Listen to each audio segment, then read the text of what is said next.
The Love Song of J Alfred Prufrock by T.S. Eliot. Let us go then, you and I, when the evening is spread out against the sky, like a patient etherized oven at table. Let us go through a certain half-deserted street, the muttering retreats of restless nights in one-night cheap hotels and sawdust restaurants with oyster shells. Streets that follow like a tedious argument of insidious intent, to lead you to an overwhelming question. Oh, do not ask, what is it? Let us go and make our visit.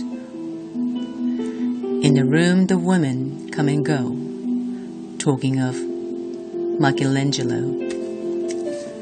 The yellow fog that robs its back opened the window panes. The yellow smoke that rubs its muzzle on the window panes licked its tongue into the corner of the evening, lingered upon the pool that stands in drains, let fall upon its back the soot that falls from the chimneys, slipped by the terrace, made a sudden leap, and seeing that it was a soft October night, curled once about the house and fell asleep. And indeed there will be time, for the yellow smoke that slides along the street, rubbing its back upon the window panes. There will be time. There will be time. To prepare a face to meet the faces that you meet, there will be time to murder and create, and time for all the works and days of hands that lifts and drop a question on your plate, time for you and time for me, and time yet for 100 indecisions, and for 100 visions and revisions before the taking of a toast and tea. In the room the women come and go, talking of Michelangelo. And indeed there will be time to wonder, do I dare, and do I dare? Time to turn back and descend the stair, with a bald spot in the middle of my hair. They will say, how his hair is growing thin. My morning coat, my collar mounting firmly to the chin, my necktie rich and modest, but asserted by a simple pin. They will say, but how his arms and legs are thin. Do I dare disturb the universe? In a minute, there is time for decisions and revisions which a minute will reverse. For I have known them all already, known them all, have known the evenings, mornings, afternoons. I have measured out my life with the coffee spoons. I know the voices dying with a dying fall, beneath the music from a farther room. So how should I presume? And I have known the eyes already, known them all, the eyes that fix you in a formulated phrase. And when I am formulated, sprawling on the pin, when I am pinned and wriggling on the wall, then how should I begin to speed out all the buttons of my days and ways? And how should I presume? And I have known the arms already, known them all, arms that are bracelet and white and bare, but in the lamplight, downed with a light brown hair, is a perfume from a dress that makes me so digress. Arms that lie along the table and wrap about a shawl. And should I then presume? And how should I begin? Shall I say I have gone at dusk through narrow streets and watched the smoke that rises from the pipes of lonely men in shirt sleeves, leaning out of windows? I should never have been a pair of wrecked. Oh, I should have been a pair of wrecked clothes, scuttling across the floor of silent seas.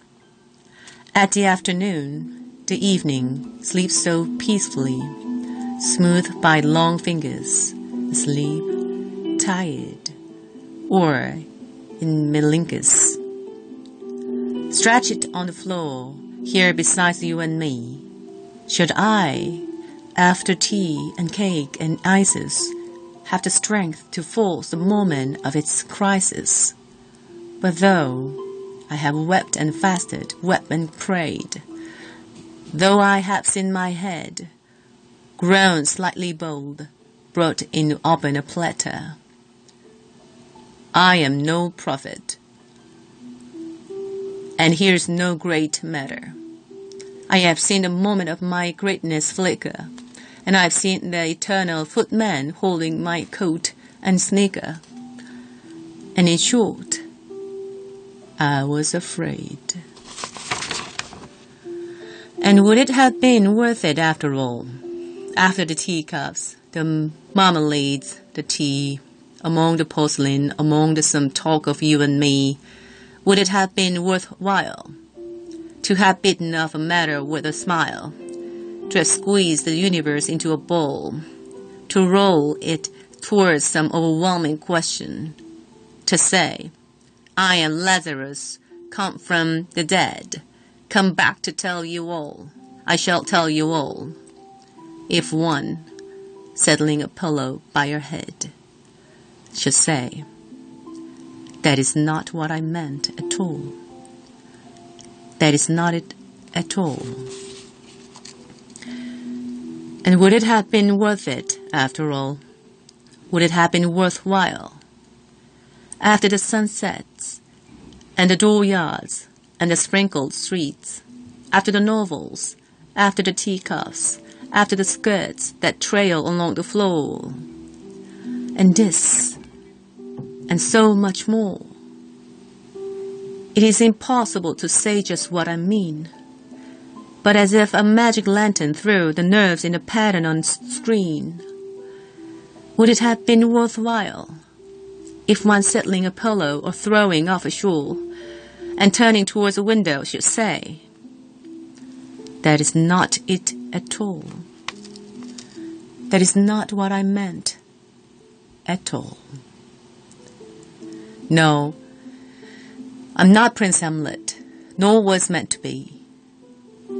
I'm attendant lord, one that will do to swell the progress, to start a scene or two, devise the prince, no doubt, an easy tool, differential, glad to be of use, politic, cautious, and meticulous, full of high sentence, but a bit obtuse.